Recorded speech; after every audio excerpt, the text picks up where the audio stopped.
Olá, que bom estarmos juntos para essa reflexão. Hoje a gente vai mergulhar num dos maiores mistérios e, ao mesmo tempo, numa das maiores certezas das Escrituras, a jornada do Messias. E é uma jornada, olha, que não começa em trono, mas em muito sofrimento. Não com uma coroa de ouro, mas com uma de espinhos. Vamos falar sobre uma humilhação que foi perfeitamente planejada e anunciada séculos antes de se tornar realidade. Sabe, quando a gente abre o Antigo Testamento, a gente se depara com um verdadeiro enigma. Quem, afinal, seria o Messias prometido? Seria um rei glorioso, um leão conquistador destinado a um trono eterno? Ou seria um cordeiro sofredor destinado à rejeição e à dor? Para o povo daquela época, essas duas imagens pareciam completamente opostas. Como é que o mesmo Salvador poderia ser ao mesmo tempo rei e servo? Então, para a gente desvendar esse enigma, nosso caminho vai seguir 5 passos bem claros. Primeiro, a gente vai explorar o enigma profético. Depois, vamos olhar bem de perto para as profecias de sofrimento.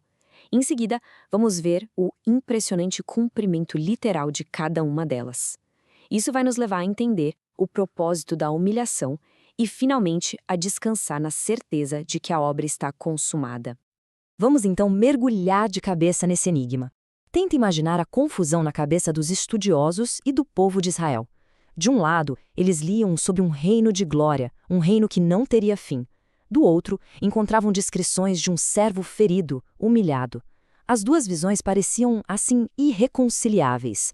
A pergunta que ficava no ar era: como isso é possível? O contraste era gritante, né? De um lado, a expectativa popular de um rei conquistador, com toda a sua glória, poder, um trono majestoso. Do outro, a realidade profetizada, uma realidade bem desconfortável, um servo sofredor, um cordeiro sendo levado para o matadouro. Era um quadro tão sombrio que muitos na época simplesmente não conseguiam, ou talvez nem quisessem, enxergar. Vamos agora nos aprofundar um pouco mais nesse quadro sombrio. Que profecias específicas foram essas que pintaram com séculos de antecedência os detalhes da humilhação do Messias? São textos que, para muita gente, simplesmente não faziam sentido quando pensavam na figura de um rei libertador. Lá em Isaías 53, uns 700 anos antes de Cristo, a profecia cristalina: era desprezado e o mais rejeitado entre os homens. Aqui não se fala de aplausos, mas de uma rejeição profunda. Isaías descreve uma dor que vai muito além do físico. É a dor na alma de ser desprezado por aqueles que ele veio salvar. A intensidade da linguagem no Salmo 22 chega a ser chocante. O Messias se descreve não como um homem, mas como um verme, o símbolo máximo do desprezo. E a profecia se torna assustadoramente específica. Traspassaram minhas mãos e os pés. Isso foi escrito séculos antes da crucificação sequer se tornar um método de execução romano. A precisão aqui é divina. E aqui, ainda no Salmo 22, a gente chega no ápice da agonia. Meu Deus, por que me desamparaste?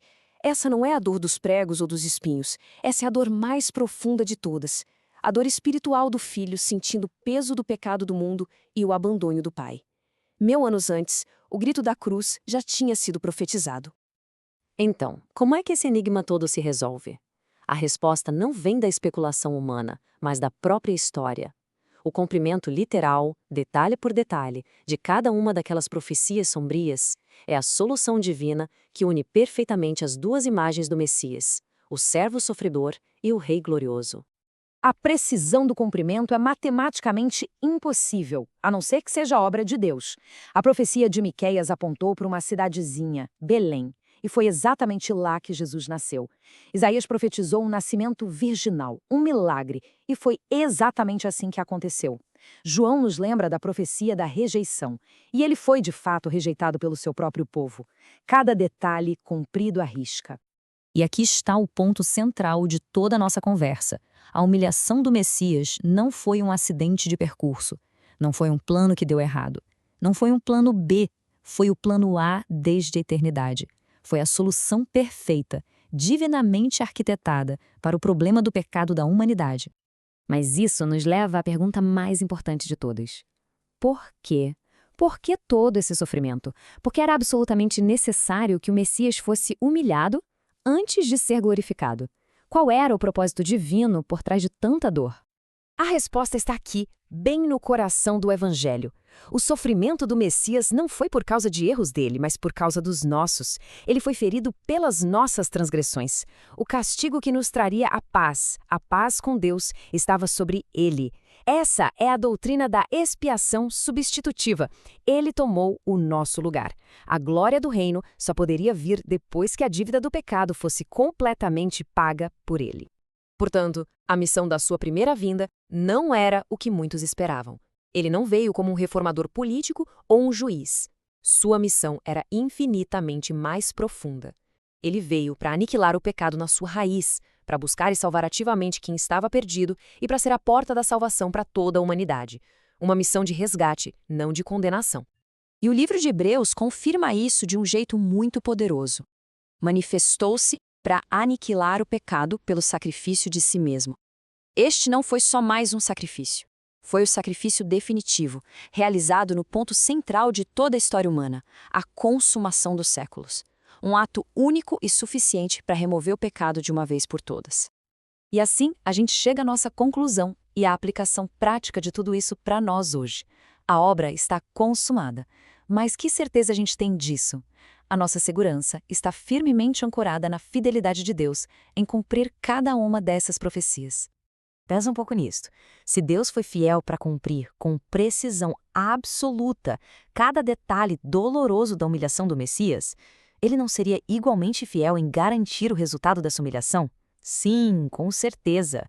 O cumprimento perfeito das profecias de sofrimento é a nossa garantia divina de que a obra da salvação está completa.